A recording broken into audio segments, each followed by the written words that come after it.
不打着的啊。This is true news, the truth, the whole truth, nothing but the truth, so help us God. I'm Rick Wallace. Last week, we told you about Ukrainian President Vladimir Zelensky's odd comment that his country would become Big Israel. We continued researching the topic and found a lot of fascinating information to share with you about a movement to declare Kiev the new Jerusalem. Now, if the main proponent of the scheme was not a billionaire, we would not pay much attention to it. The deeper we dug, the more we found. Doc Burkhart is back and ready to jump into this fascinating topic. Doc, good to have you back. Good to be back, and I just want to say thank you to all the messages from viewers and listeners that offered their condolences, and I appreciate that. Thank you very much. Yes, so yeah. It meant a lot to me. Absolutely, Doc. We're glad to have you back. Good to be back. Okay, so where we left off last week, it was we one of just these. touched on it too. It was just an odd story, and President Zelensky said Ukraine would become Big Israel. Right. All right. And so we scratched the surface, took a look at it, said, okay, this is odd. Okay, there it is. Jewish Telegraphic Agency, Zelensky, Ukraine will become more like Big Israel than Europe in the wake of Russia's war. Now, this is the president of Ukraine. He's Jewish. Right. And he's being hailed as a hero. They're trying to make him look like Churchill or some great statesman, despite his pornographic, obscene videos online, which have been scrubbed. Right. All right. They don't want anybody to see the real Zelensky. But the fact that he said post-war Ukraine will look like Big Israel. And then no less than the Jewish Telegraphic Agency putting this article out about it.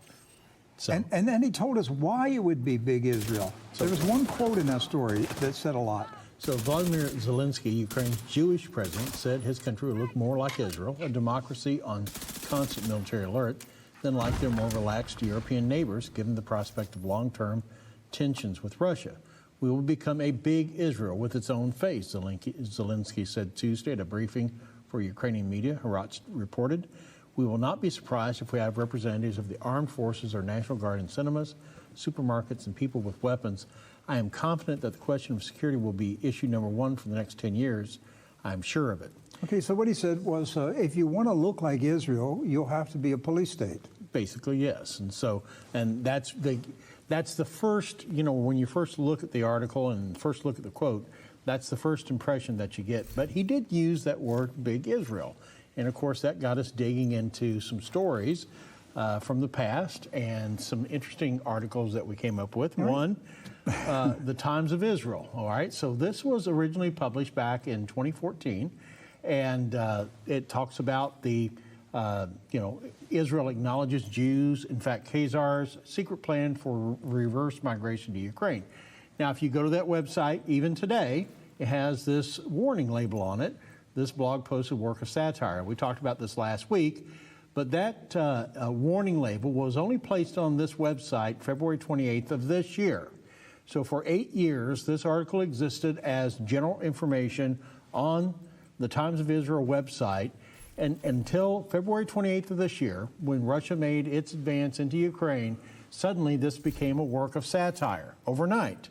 And so they go, out of the way to say it was published in 2014 on the eve of Purim, a Jewish holiday that is celebrated with wild merrymaking and raucous comedy with a particular emphasis on poking fun at anti-Semitism and ignorance. So basically, this is all a big joke, right? Okay, but the fact is, Ukraine, present-day Ukraine, does exist inside the borders of ancient Khazaria. Right. And the article here actually goes through that and lays out that information.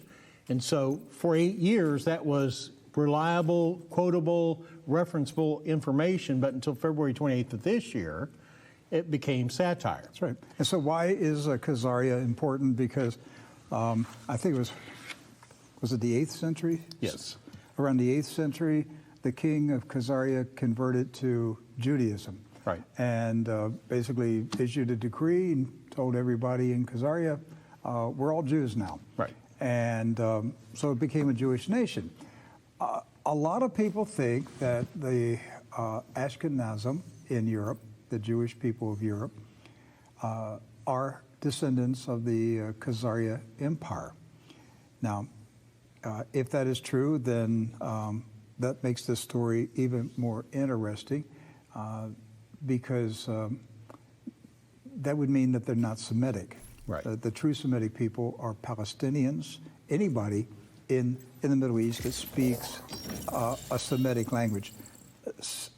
Semitic is not a race, right. It's a language. There are language group, yeah. Something like 300 Semitic languages. So the Ashkenazim didn't speak a Semitic language. What they speak now is a reconstructed Hebrew. Hebrew had been lost. The present-day Hebrew language is made up. They had no idea how Hebrew was spoken. And so it was most reconstructed. European Jews spoke Yiddish anyway. Yes, that's right. Or a mixture, primarily German. German influences there, but most of them spoke Yiddish and everything. Okay, so what we have here, Doc, is if Khazaria was an ancient nation that voluntarily converted to Judaism in the 8th century, it is now basically modern-day Ukraine. Right. The people who went to Palestine in the 1920s, 30s, and 40s, and then eventually overthrew the Arabs in Palestine, they were not Middle Eastern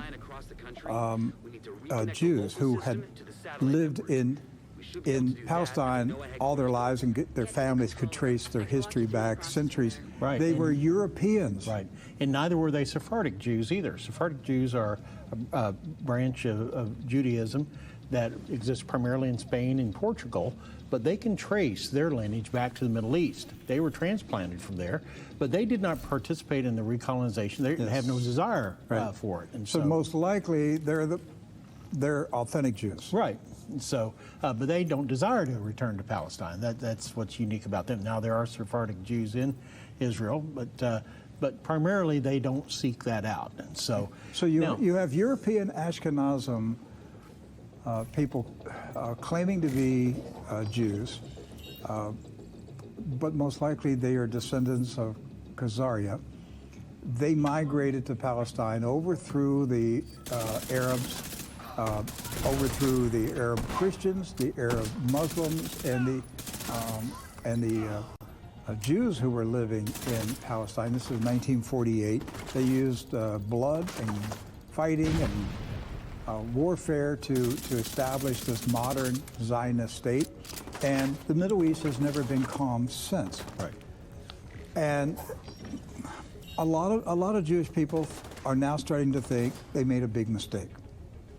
That it was a mistake to go into Palestine with weapons and use warfare, revolution, to overthrow the Arab population and establish a Zionist state. They're really starting to doubt the whole narrative of the Zionist movement. Because right now, as it stands, Israel is what's called Israel there is a nation or a state, I got to watch my nomenclature here, of 10 million people, surrounded by 150 million Arabs. Okay, so the odds are against them there. Now, that Times of Israel article I quoted to you a little while ago from 2014, as I said, was updated as satire on February 28th of this year. Days after the war started. Right. So basically it said all this information in this article is made up. Okay. However, another publication in Israel, Haaretz, published an article when Ukraine was the next day. Yes, in 2014. very next day. And it doesn't say anything about satire in it at all to this day. You can go to this site today, and it doesn't say it's satire. And it basically has the same information in this article as was on the Times of Israel article. The same history, the same information. In fact, it references other publications have recently talked about the Ukrainian connection with Judaism. And so it goes through and basically lays out the entire Khazaria history, as Rick mentioned earlier. So basically, which one is satire, Rick? The Times of Israel article or the Haaretz article? Or are they both true? They're both true. Up until February 28th of this year, they were all referenceable articles that you could quote. There's no debate. Honestly, this is not a conspiracy theory that Ukraine, it wasn't called Ukraine at the time, it was Khazaria. There's no debate that Khazaria was run by Jews. Right. But they were not ethnic Jews, they were Europeans who converted to Judaism. Right. Okay, now this is where this gets really, folks, is going to start getting strange, okay? And I'll just tell you right now, this is one of those shows and one of those topics I'm going to give you advance heads up notice. Doc and I are thinking this through as we do this program. This is so fresh to us that what we say today, we may have a different perspective by next week on this. I'm just telling you, because you're watching us unveil this in real time. Okay, so we're learning with you on this. So be patient. I may change my opinion on this a month from now. We may get more information. Well, so if we go back to the free still, Rick, there was something else in that caught our attention and got us talking about it. So it's the second part of that headline of the satirical article that was backed for 8 years.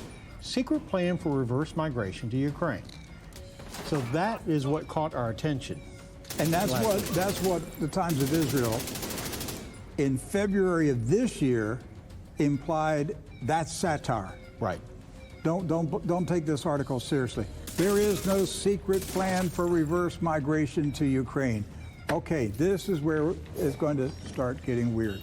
So last week, Doc, while you were back in Missouri, I received an email from a dear supporter of True News in Sweden, Rudy. Thank you, Rudy, for that email, because your email just caused me to go down a rabbit hole I had never considered before. But Rudy said, Rick, I remember an article from 2012 involving Henry Kissinger. So I searched for the article and I found it. 2012, 10 years ago. Page 6, this is New York Post, page 6, New York Post. Look at the headline, No More Israel. Right. From September 2012, Henry Kissinger says in 10 years, when would that be? 2022. Right. There would be no more Israel. So the actual quote from that article on page 6 in the Times said this: Henry Kissinger, former Secretary of State, current savant of the state of the world. Do not argue with Mr. Kissinger's know-how. He already knows how. Middle East horror. Democratic Party dissing Jerusalem. DC's anti-Israel mentality. Obama busy raising re-election funds, no time for beleaguered Netanyahu. The Oval Office attitude versus the red line. Iran's oath to destroy our only friend in that part of the world. Reported to me, Henry Kissinger has stated, and I quote the statement word for word, in 10 years, there will be no more Israel. I repeat, in 10 years, there will be no more Israel. And we actually have a screen capture of that actual article. This is Cindy Adams' column in the Times. This is back New York Post, September 18th, 2012. And you can actually see right there, that very first paragraph there, talking about what Mr. Kissinger said on that particular day. So, and right after, it's kind of a gossip column under there. She's talking about Harvey Weinstein yes, and stuff. I saw that. So, but this is what she wrote for the New York Post, September 2012. She's saying, I was told by a reliable source that Henry Kissinger said, and I quote, in 10 years there will be no more Israel. I repeat, in 10 years there will be no more Israel. Would not Henry Kissinger know if that is satire or real? So, 10 years from 2012 is 2022. Here we are, and we have Mr. Zelensky saying Ukraine will become big Israel. That's right. Okay, we're going to take it a little bit deeper. We're going to show you more facts, evidence that there is some type of plan being considered. I'm not saying that this is going to happen. What we're showing you here today is that there are some very important people and very wealthy people who are openly talking about relocating the Zionist state from Palestine to Ukraine. That's what we're going to show you here today. And they've been talking about it for a while. Yes. So going back in time once again, so a lot of things were going on. Things were going on in in 2012. So this is Foreign Policy Journal. Okay, U.S. preparing for a post-Israel Middle East. That's the question that's asked there. Foreign policy. This is the CFR. I don't know, Doc. I've got a good memory, and I can pull out of my mind news articles from 20-some years ago. I missed all these articles 12 years ago, or 10 years ago. I missed them. I do not recall seeing any news stories in 2012 about a post-Israel Middle East. And it was also republished by Eurasia Review. Once again, America preparing for a post-Israel Middle East. And it asked that question, is that where we're headed here? And once again, as Rick said, who was talking about this? Who was even saying this? And yet we have in that window of time articles from Israel, Henry Kissinger speaking about this, about will Israel even exist in 10 years? So we have a few quotes here we want to go through and talk to you about. So this is from Eurasia Review, August 28, 2012. So what is all the fuss about? It's a paper entitled Preparing for a Post-Israel Middle East, an 82-page analysis that concludes that the American national interest is fundamentally at odds with that of Zionist Israel. The authors concludes that Israel is currently the greatest threat to U.S. national interest because its nature and actions prevent normal U.S. relations with Arab and Muslim countries and, to a growing degree, the wider international community. So that's the first setup there. I have never heard anyone even discussing any of this. Right? No, not at all. And take a break here, Doc. I want to give an instruction to our guys in the control room. I forgot about this element from last week. Pull up the video of the Palestinian scholar who said on Palestinian TV that Israel was going to either disappear or move to Ukraine. I forget the exact words that he used, but I'll give you a few minutes there to find that video, and we'll go ahead and read the quotes in this Eurasia Review article from 2012. So it goes on to say that this study was commissioned by the U.S. intelligence community comprising of 16 American intelligence agencies with an annual budget in excess of $70 billion. The IC, or intelligence community, includes the Departments of Navy, Army, Air Force, Marine Corps, Coast Guard, Defense Intelligence Agency, Departments of Energy, Homeland Security, State, Treasury, Drug Enforcement Agency, Federal Bureau of Investigation, and so many others. And so the National Security Agency, National Geospatial Intelligence Agency, the National Reconnaissance Agency, and the Central Intelligence Agency all were partners in commissioning the study. So basically all the intelligence communities out there. So what was their conclusion? Well, Israel, given its current brutal occupation and belligerence, cannot be salvaged any more than apartheid South Africa could be when as late as 1987, Israel was the only Western nation that upheld diplomatic ties with South Africa and was the last country to join the international boycott campaign before the regime collapsed. So the intelligence community was admitting that Israel was a brutal occupier and that basically there was no hope for the future of Israel. And that is apartheid. Right. So Israel leadership, with its increasing support of the 700,000 illegal settlers on the occupied West Bank, is increasingly out of touch with the political, military, and economic realities of the Middle East. The post-Labor government Likud coalition is deeply complicit with and influenced by the settlers' political and financial power, and will increasingly face domestic civil strife, which the U.S. government should not associate itself with or become involved with. Now, we might want to wait there for just a moment and just kind of review that information.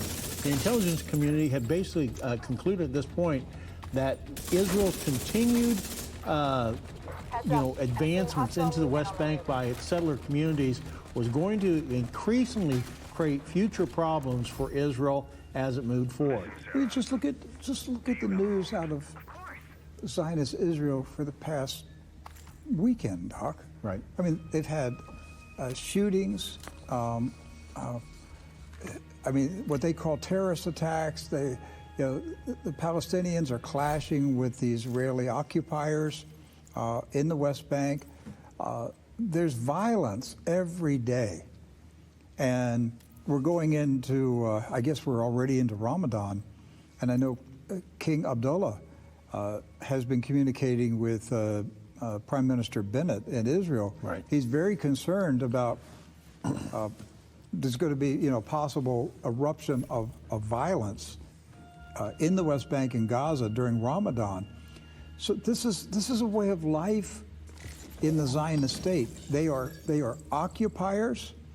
The Palestinians have resisted. They're going to continue to resist. And to think, and what the intelligence community was saying in 2012 was, it's not going to change. It's not going to get better. Right. This Zionist state cannot last. It will eventually collapse because there's too much opposition to it. The fact that 16 intelligence agencies, the United States government, issued this report, it was never published to my knowledge. I don't know where this report has been for years. I've never seen it. But, I mean, obviously somebody knew about it because they wrote articles. Somebody leaked the report or something in 2012. But can you imagine that report coming out today?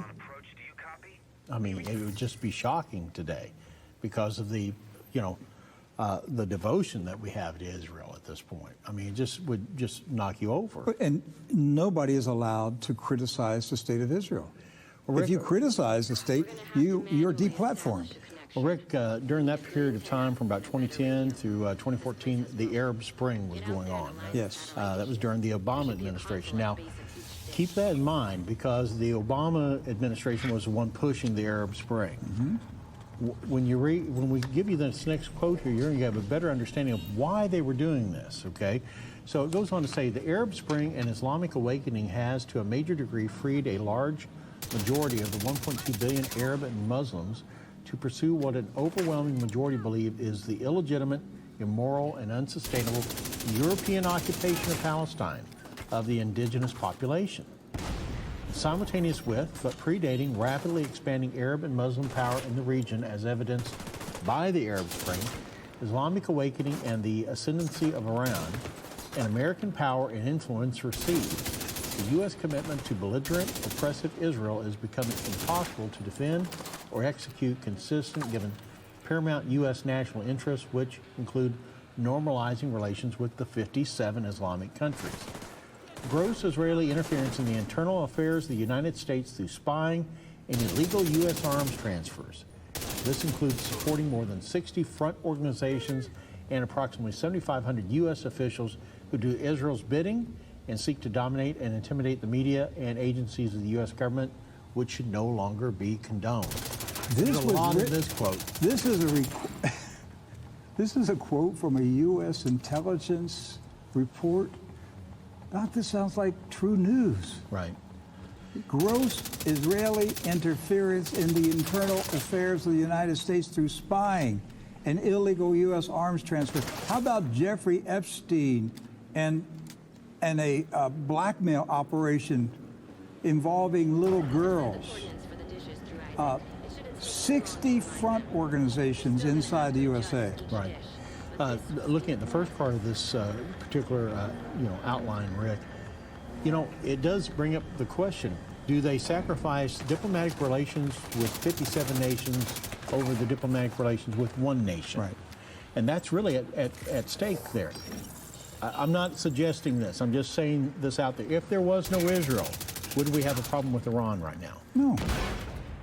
We'd be doing business with Iran, wouldn't That's right. we? Because none of the Arab states aren't threatened by Iran. They're only threatened by Iran because Israel is there. Yes. Because if there's a conflict between Israel and Iran, the other Arab states will suffer for it. That's right. So, now I'm not suggesting anything there. I'm just saying that's the facts. And so, and to go on in that and say, basically that the United States government no longer has the financial resources or public support to continue funding Israel. The more than $3 trillion in direct and indirect aid from U.S. taxpayers to Israel since 1967, remember, this is 2012, is not affordable and is increasingly being objected to by U.S. taxpayers who oppose continuing American military involvement in the Middle East.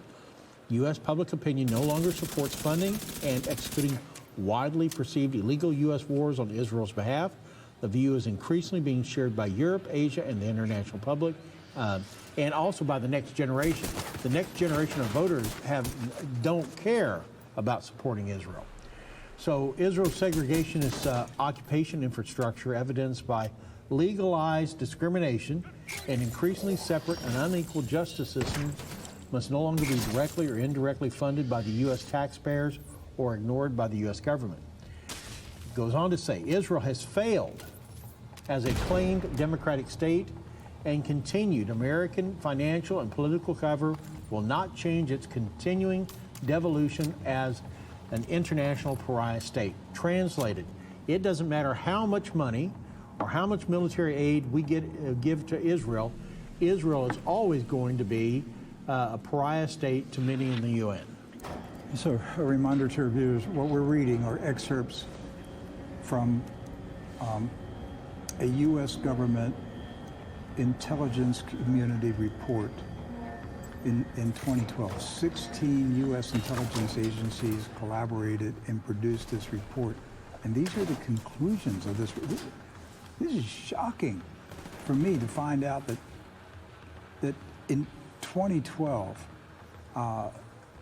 the intelligence community of the United States of America issued a report to the President of the United States, who was Barack Obama at that time, saying the U.S. has got to get away from the state of Israel. We can't come out ahead. We're hurting ourselves by being aligned with the state of Israel. We got a couple more quotes, Right. and then we're going to move on to the real stuff that we want you to see. But we're setting this up for you to see that there has been talk for a long time of ending the state of Israel in Palestine and moving it to Ukraine. I kid you not. You're going to be stunned when you see this. Here's another quote from that report. So, increasingly rampant and violent racism exhibited among Jewish settlers in the West Bank is being condoned by the Israeli government to a degree that the Israel government has become its protector and partner. You cannot deny that. That's been the case.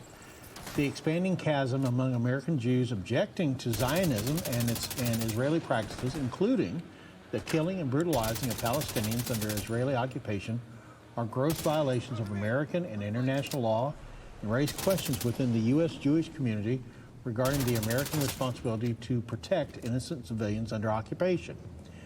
The international opposition to the increasingly apartheid regime can no longer be synchronized with American claimed humanitarian values or U.S. expectations in its bilateral relations with the 193-member United Nations.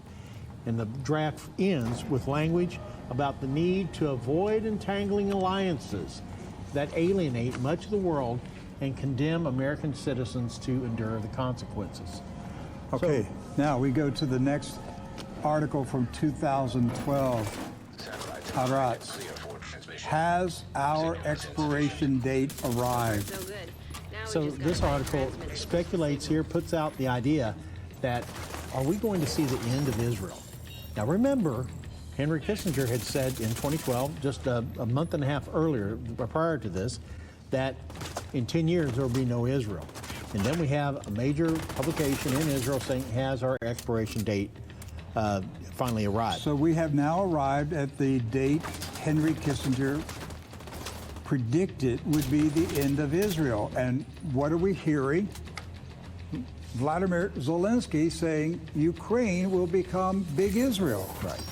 So the gist of this article here in particular talks about the growing rift between secular Jews and religious Jews. Okay? And there's a quote in here, and it really stands out. And it says, the only question that remains, and this, remember, this is from 2012. The only question that remains is whether the people of Israel and their government are 70% religious Zionists or even only 60% religious Zionists. And when will we reach the critical mass of 90%? As soon as 2 years from now or only in another 7?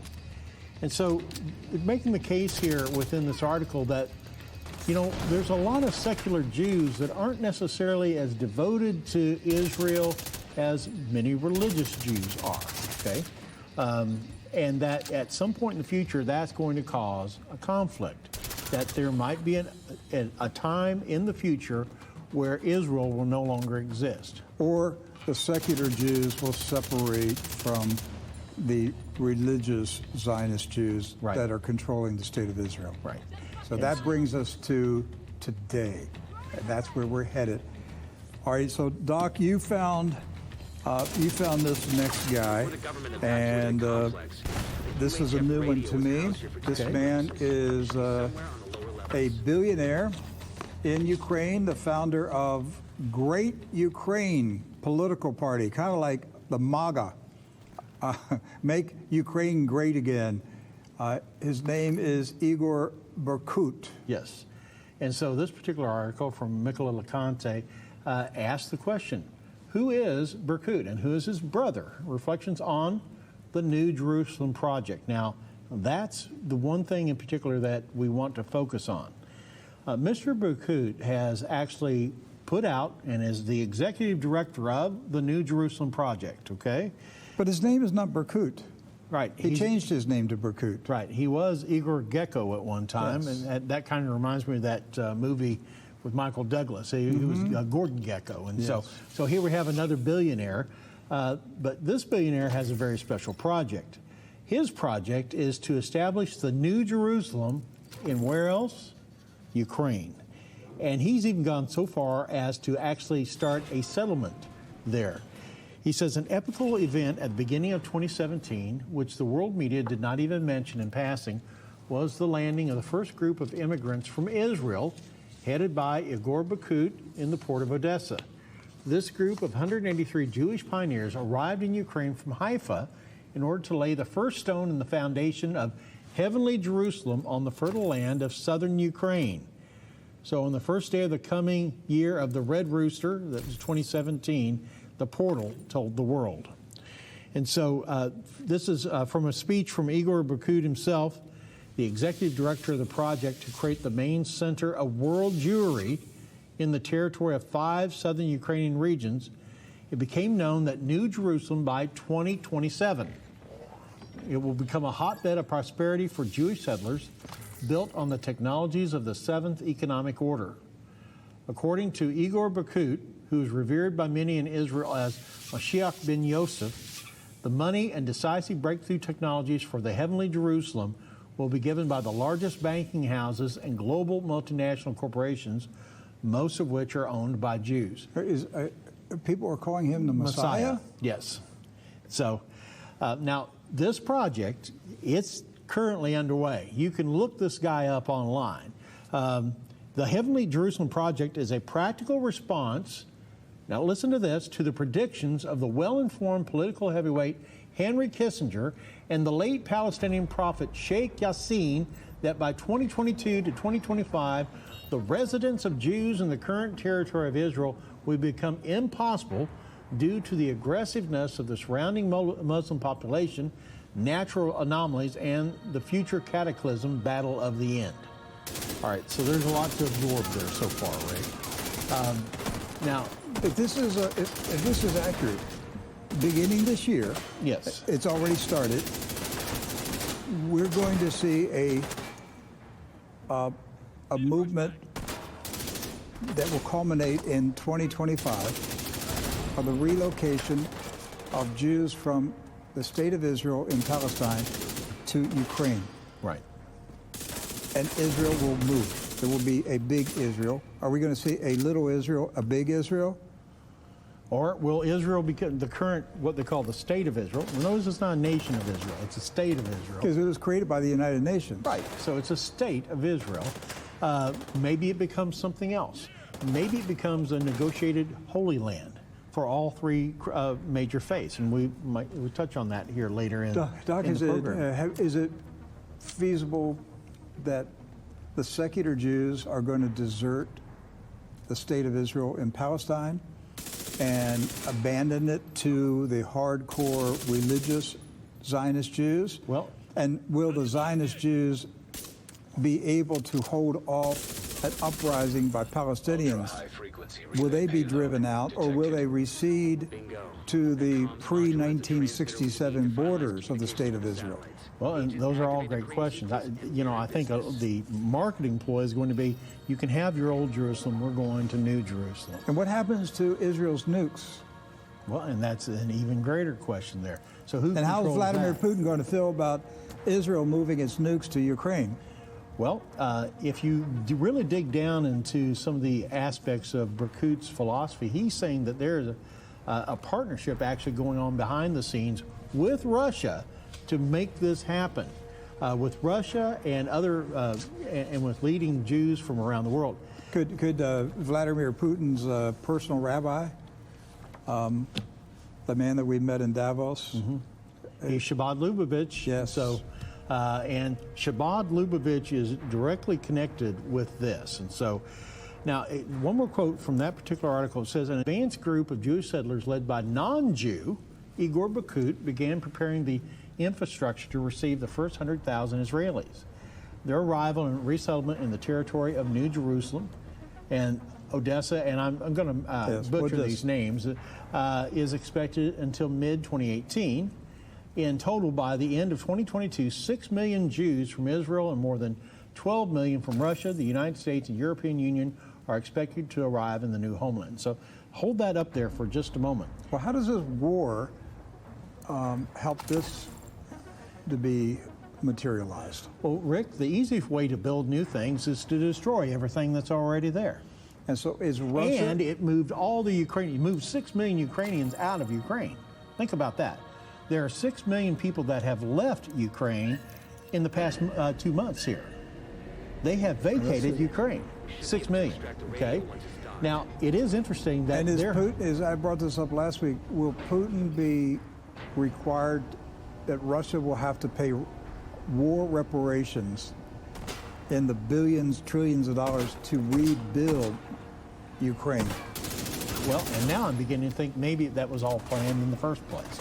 Maybe the whole idea was not only to get Russia to destroy Ukraine, but also to pay for Ukraine.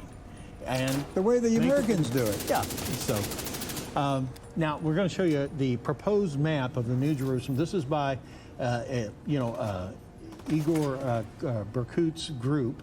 And you can go online, you can look up the name Igor Berkut. He has about 50 videos on YouTube right now that goes into details about all these things that are happening. So this is a map of what he calls Heavenly Jerusalem. So it's south and eastern Ukraine, particularly calling Kiev the New Jerusalem. And so, and naming different cities after, you got Solomon City, you got Moses City, you got Shofar City, you got the Khazar City up there in the upper right-hand corner of Do you recall, Doc, ancient Khazaria? Which part of present-day Ukraine did ancient Khazaria occupy? Basically eastern Ukraine, all the way around the Black Sea to Georgia. And so this would not... It would include this. This would include it. Yeah. So this would be included. Also, I didn't bring the article, but I found another article. This guy, Berkut, said that Western Ukraine would be donated to Poland. Now that's interesting. That might be a way to kind of settle, depending on how things, finally fall out with all of this, that in order to end the war, that they give, Western Ukraine to Poland to manage or whatever, and then Eastern Ukraine, it becomes this settled new homeland of some kind. Where was Donbass in that? I'm not exactly sure. Okay. So, but we have a little bit more information on Igor Berkut here. This is his profile from the Russian version of Google, AllNet. Igor Berkut, in his youth, he was known as Igor Gecko, was born in '64. Is a Ukrainian political and public figure, best known for being the author of the idea and executive director of the Heavenly Jerusalem Project, the creation of a new Israel in part of Ukraine as part of the various regions there that we saw on the map. This is not a coincidence that this guy is the leader of a major political party, Great Ukraine, in the country of Ukraine. He's a billionaire, and the fact that the current president of Ukraine, Mr. Zelensky, who is Jewish, is now referring to Ukraine as Big Israel. This is not a coincidence. No. And then you have Henry Kissinger's prediction 10 years ago, Israel would disappear, would be over by 2022. There's something to this.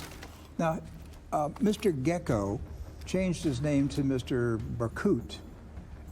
So I looked up Berkut, and I found out that it's actually the name of a military police unit in Ukraine. That's their actual symbol there. The Berkut. Right, that means golden eagles, basically. And this is an elite anti-riot police force in Ukraine. In fact, you might have even heard him mentioned on Fox News. They were featured the other day, and so why would a billionaire change his name to? I mean, that would be like you changing your name to Raymond FBI. Right. I mean, why would he's calling himself? He named himself Golden Eagles, which everybody in Ukraine knows is an anti-riot special police force, and has been for many, many years. So, and known for being, kneecap breakers. Right. So, we can speculate on why he did that, but he actually is sending a message. He's not a Jew himself. Well, Mr. Zelensky said the new Big Israel would be a police state. That's right. So managed by the Golden Eagles, I guess. Mm-hmm. So there's a website again on the Google Russian version of Google on AllNet that talks about the Heavenly Jerusalem Project. You can look up Heavenly Jerusalem and you'll find a lot of information on this. We'll skip, if you want to, Rick, let's skip 29. A lot of information that's repeated unless you feel like there's information there that you want. And get back to that quote on a TV interview that he did. Yeah, okay. So in 2017, Mr. Gecko, Mr. Berkut, did a TV interview, and this is what he had to say. Now remember, he's the executive director of this Heavenly Jerusalem Project. He says, I just got back from Israel, and it was my 6th visit. It turned out brilliant. I've lectured at several universities, in particular in Haifa, in Jerusalem. I was on television. Israel has many problems. One of the main ones is territory, of which 60% it's a desert. Cities are overcrowded, very hot climate. There are also serious environmental problems. Israel is lagging behind in cleansing the country. The next problem is the state's environment. 8.5 million Jews live in Israel, this is 2017, and there are 100 million Arabs around Israel. Goes on to say, this situation could lead to aggression against Israel. Growing problems make us reflect on the future of this country. This mainly affects the young generation of Jews. They don't see a good perspective. Therefore, in order to develop normally, Israel must find another territory for itself for 200 or 300 years. It was one of the purposes of my visit to this country. This is where the concept of Heavenly Jerusalem or New Jerusalem comes in. According to my knowledge, this Heavenly Jerusalem is located in the south part of Ukraine in the districts that we talked about before. And so I think in those lands, a New Jerusalem will be established, which will allow the development of the entire nation of Israel. But it's not everything. Jews from all over the world, the largest banking houses and transnational corporations will collect their intellectual riches, technologies, and hand them over to New Jerusalem. And this New Jerusalem will begin to develop dynamically and so quickly that European countries will become an ordinary province for it. That the Europe will become a province to the New Jerusalem. Satan has a counterfeit for everything that God has. Yes. He even has a New Jerusalem. I hadn't thought about it. This idea of a New Jerusalem wasn't just dreamed up by this guy. Rick found some information today that this concept of parts of Ukraine as being New Jerusalem is actually a very old concept. It is, and you can actually take courses at it at Notre Dame and other universities. Let's look at this next still. So this is the Nanovic Institute, which is at the University of Notre Dame, okay? And look at the title of this course. You can take this course at Notre Dame. Moscow, the Third Rome. Kiev, the New Jerusalem. Religious history and political mythology in contemporary Russia and Ukraine. All right, now, Doc, I've known for years that many Russians consider Moscow the Third Rome. And it was built on that premise. After Rome and Constantinople, Constantinople was the new Rome, and Moscow was established as the Third Rome. And as we've pointed out many times, you can't understand modern-day Russia without understanding the spiritual, religious significance of Crimea, which has been part of Ukraine. That Crimea is from where Christianity arose and spread throughout Russia. So Vladimir Putin and many Russians have a very reverent viewpoint of Crimea because the Christian faith came from Crimea. So you have a deep-seated belief in Russia that Moscow is the Third Rome. But I've never known that there were people who believed that Kiev is the New Jerusalem. And so you put these two together, what do we have? And apparently it's been called that for nearly 1,000 years. I didn't realize that either. The idea being that the old Jerusalem had been destroyed. And the world recognized that. The world had accepted the fact that old Jerusalem had been plowed under and destroyed. Another city was sitting on the side of Jerusalem.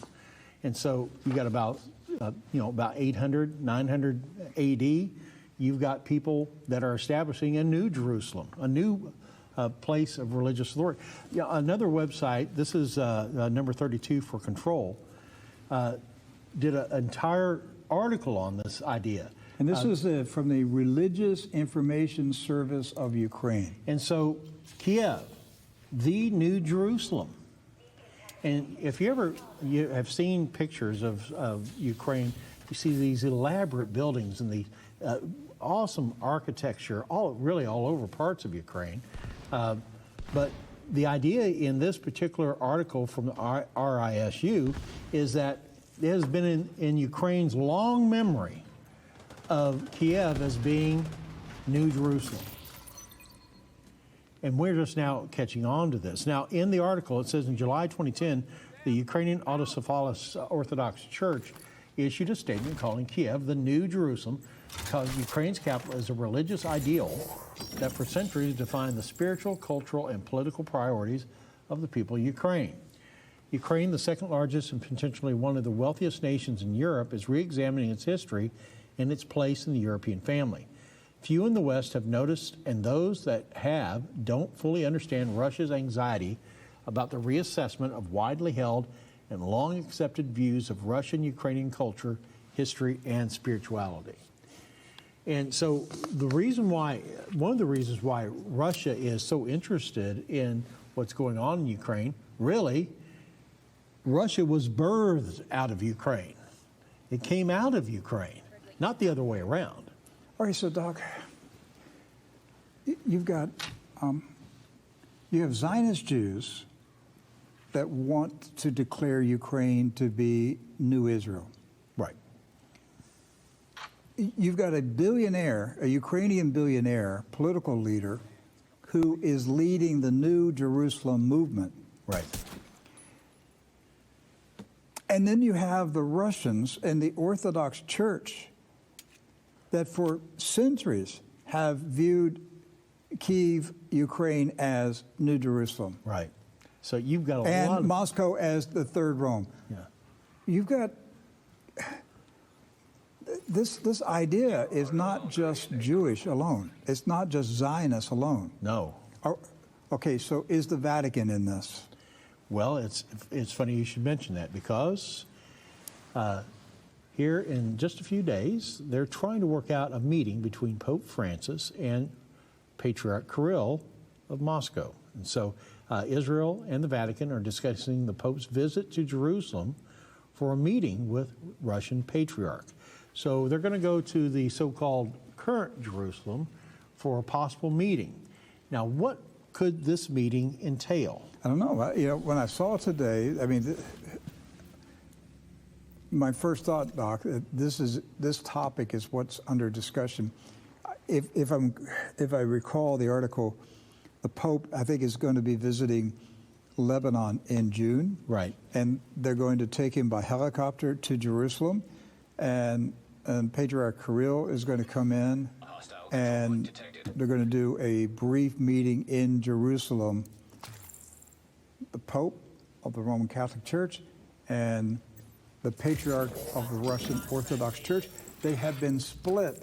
The two churches have been split since, what, 1052? Yes. Something like that, the Great Schism. And they've only met one time before, the two leaders of the two churches. Pope Francis and Kirill met in Cuba a couple years back. Okay, now I'm going to take it way, way out there. And folks, I'm just, Doc and I are working this out on live video, okay? So I'm just sharing my thoughts as I go, because this is all new to me. Where is the Roman Catholic Church located? Rome. Rome. And where is the third Rome? Moscow. Okay. And the Pope is meeting with the Patriarch of the Russian Orthodox Church, whose headquarters is in Moscow, the third Rome. Yes. And they may be talking about a new Jerusalem in Kyiv, Ukraine. They may be. We don't know why they're meeting. Well, we don't know why they're meeting, but you would assume that's to, talk about peace, about the war, right? Yes. Okay. We might have another angle on this, and this is coming out of the Catholic News Agency. Look at this article here. Ukrainian Catholic leader. Kiev is being transformed into the spiritual capital of the world. Now, kind of let that sink in for a moment. This is from the Catholic News Agency, and they're not publishing anything out there that's not approved by the Vatican, okay? So, all right, so Doc, for years, I've believed that the United Nations would eventually move to Jerusalem. right. I'm not so sure today about that. I'm starting to think the new United Nations, Will the be replacement. What does Zelensky, what has he said? What has he said several times in recent weeks? A new, what was the phrase he used about a new organization? Along the lines of, there need to be another organization that could actually stop war, basically. Yes. Because the current United Nations can't do it. Yes, so Zelensky has proposed the ending of the United Nations and the creation of a new global organization that had the power to stop war in 24 hours. Right. Could that entity be headquartered in Kiev? The New Jerusalem? The New Jerusalem. We were right on Jerusalem, we just didn't consider it might be somewhere else. So, Did our guys in control, did you find the video of the Palestinian scholar? Do we have that to show? We showed it last week. If you have it ready, just let us know. If not, we'll just keep... They do have it ready. They do? Right? Okay. So we showed this to you last week. But with what we have given you today, pay close attention to what he said in this video and put all this together. Let's watch it. توجهوا للشرق، الآن يريدوا روسيا وأمريكا تحت الصين، لأن أمريكا أصبحت الآن تخلت عنهم، لأن هذا المشروع قالت لهم باختصار مشروعكم فاشل وفي النهاية ستنتهوا، إن لم يكن العام سيكون العام الذي بعده، ونحن ندعم مشروع فاشل، فالآن هم يبحثوا عن بديل، والبديل هو قد تكون روسيا أو أمريكا فلا يمكن أن يفسدوا علاقتهم مع روسيا وأمريكا مقابل حفنة من اليهود يذهبوا إلى الجحيم. أن الآن أصبحت قناعة حتى عند اليهود أنفسهم من بينهم ليبرمان ونتنياهو أن فلسطين لا تصلح أن تكون دولة لليهود. والآن أصبحوا يقولوا القدس المقدسة هي اللي في أوكرانيا وليست في فلسطين. والآن من المرشح لدولة اليهودية في المستقبل أوكرانيا. ممكن من أسباب الحرب اللي افتعلوها أن تصبح أوكرانيا فارغة. الغرب الآن يا أخي عنده قناعة هذه الدولة زائلة، هاي المشروع فاشل. إذن إيش الحل؟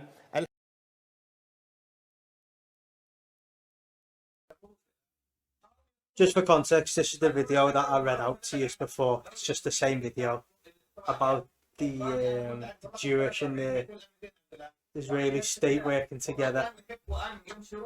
حتى لا يقال لكم دولة اذهبوا إليها. لماذا تأتوا لفلسطين الآن؟ الآن هناك شعار يطرح أن الهيكل والقدس التوراتي وكذا هي في أوكرانيا وليست في فلسطين. وإن عجزوا عنكم ممكن يقول لك بكرة في هولندا. One of the things he said in there, he said the reason they started this war was to empty out Ukraine. And haven't they done that, Rick?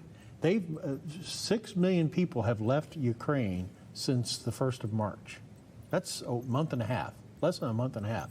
They've moved out 6 million people.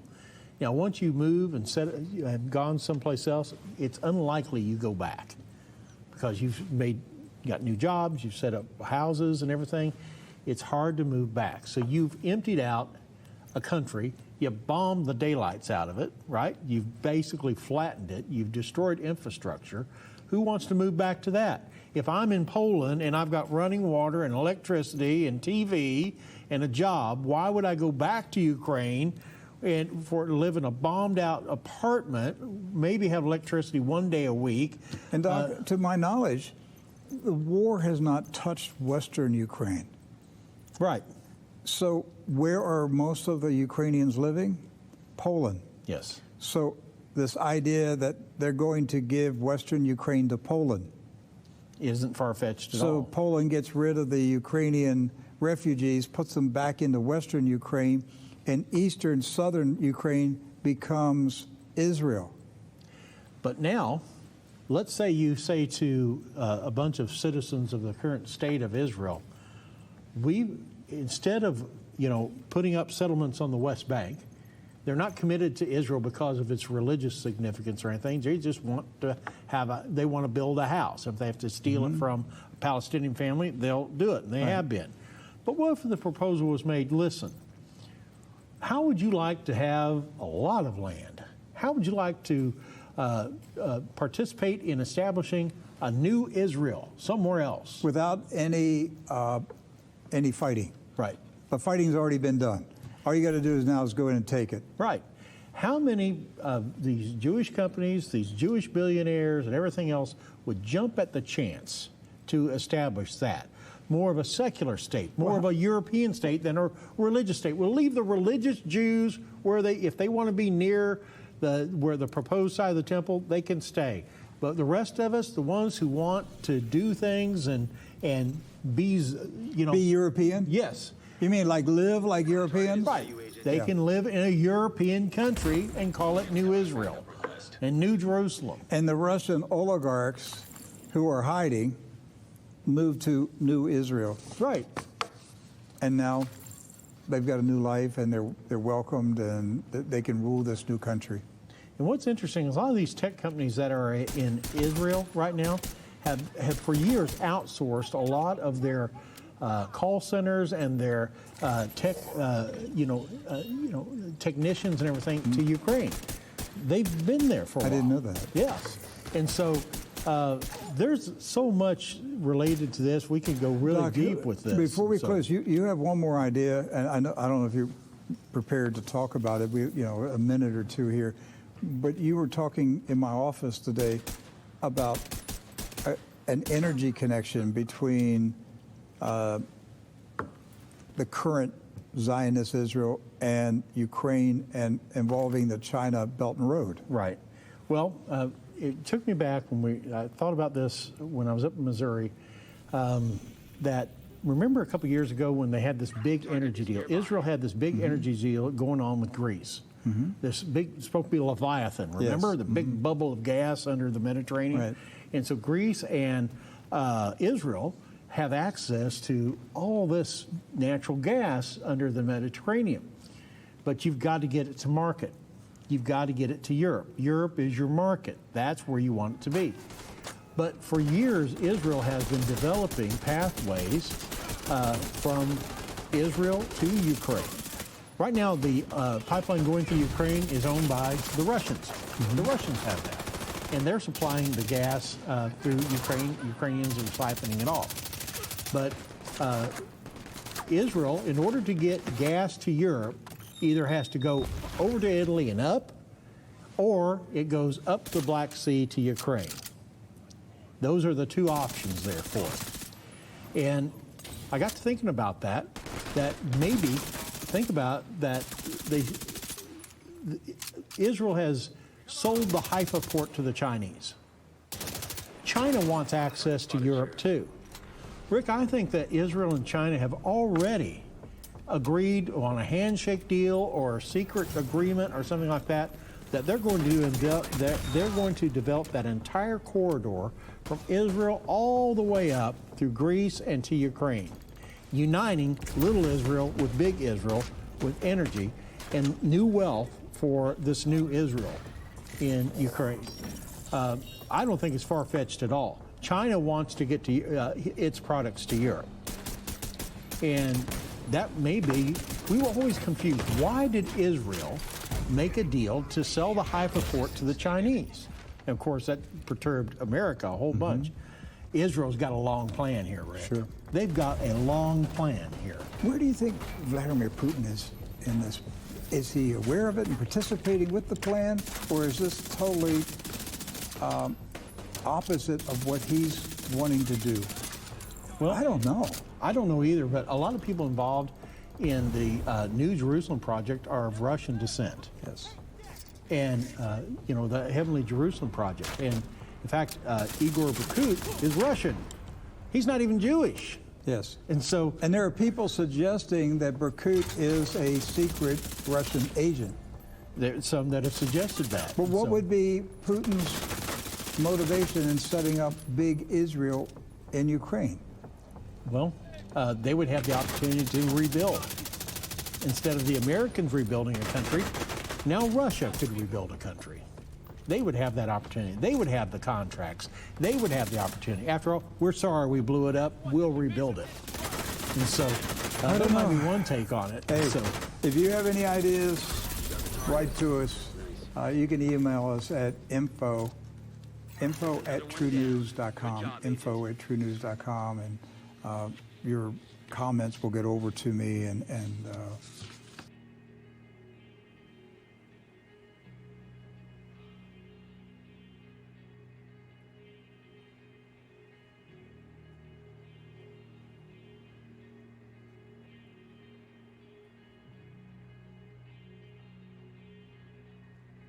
Yo.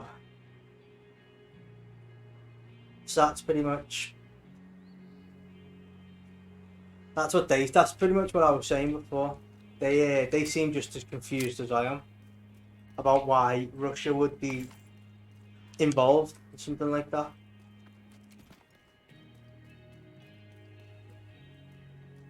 I don't know. I thought maybe the old